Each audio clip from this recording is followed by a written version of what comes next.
Hello প্রিয় ভাইরা, এবার হচ্ছে থাকছে যারা প্রথম মার্কেট থেকে ফোন কেনার চিন্তা ভাবনা করেছেন, মূলত তাদের জন্যই আমার এই ভিডিওটি। তো দেখা যাচ্ছে ফোনটা মার্কেট থেকে আপনারা বাড়িতে নিয়ে এসেছেন কিনে, হ্যাঁ, নিয়ে আসার পর কিছু নির্দিষ্ট কাজ করতে হয়।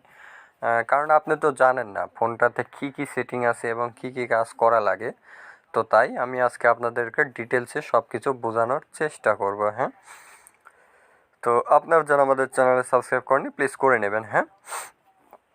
তো এখানে গুরুত্বপূর্ণ যে বিষয়গুলো আমরা দেখতে পাচ্ছি, এখানে তিনটা বিষয় আছে। এই যে দেখুন, একটা হচ্ছে home screen and lock screen, এবং তার নিচে কারটা হচ্ছে ডিসপ্লে এবং ব্রাইটনেস, আর লাস্ট যেটা দেখলাম সাউন্ড অ্যান্ড ভাইব্রেশন। তো মূলত এখানে আমরা প্রথম থেকে শুরু করব হচ্ছে যে বিষয়টা, সেটা হচ্ছে সাউন্ড অ্যান্ড ভাইব্রেশন। কেননা এর মধ্যে শেখার কিন্তু অনেক কিছু আছে, ঠিক আছে। তো এই ফাংশনগুলো অনেকের কাছে বিরক্তিকরও লাগতে পারে এবং ভালোও লাগতে পারে। তো আমরা সাউন্ড অ্যান্ড ভাইব্রেশনের মধ্যে গেলাম, যাওয়ার পর স্ক্রল ডাউন করে নিচে আসবো। নিচে এসে আমরা দেখলাম হচ্ছে এই যে ভাইব্রেশন অন রিং। প্রিয় বন্ধুরা, এই ভাইব্রেশন অন রিং মানেটা কি বলুন তো? এটার মানে বোঝাচ্ছে আপনাকে কেউ ফোন দিল বা আপনার বন্ধু ফোন দিল, ফোন দেওয়ার সঙ্গে সঙ্গে কিন্তু ফোনটা রিংটোন বেজে উঠবে, এবং রিংটোন বাজলে কিন্তু হচ্ছে কি হবে, এটা যদি চালু থাকে তাহলে কিন্তু ফোনটা ভাইব্রেশন দেবে, ঠিক আছে। তো এটা কিন্তু অনেকের কাছে বিরক্তিকর মনে হতে পারে, তাই এটা অফ করে রাখাটাই সবচেয়ে শ্রেয়, হ্যাঁ। বিরক্তি মনে হলে এটা বন্ধ করে রাখবেন, তাই আমি বন্ধ করে রাখলাম। তো এবার এবার আমরা কোনটা শিখবো?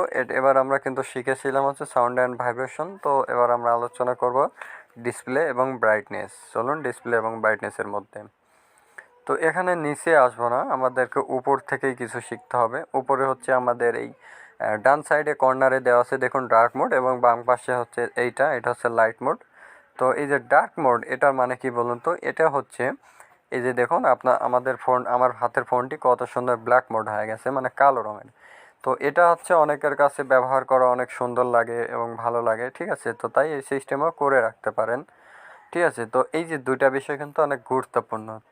আমার আবার হচ্ছে লাইট মোড পছন্দ, তাই আমি লাইট মোডটা অন করে নিলাম। তো নেওয়ার পরে আমরা হচ্ছে এখানে যে দুইটা বিষয় শিখেছি, এই যে দেখাই এই দুইটা বিষয়। তো প্রিয় বন্ধুরা, এই দুইটা বিষয় অতি গুরুত্বপূর্ণ, এবং আমাদের যেটা বাকি থাকলো হোম স্ক্রিন অ্যান্ড হচ্ছে লক স্ক্রিন।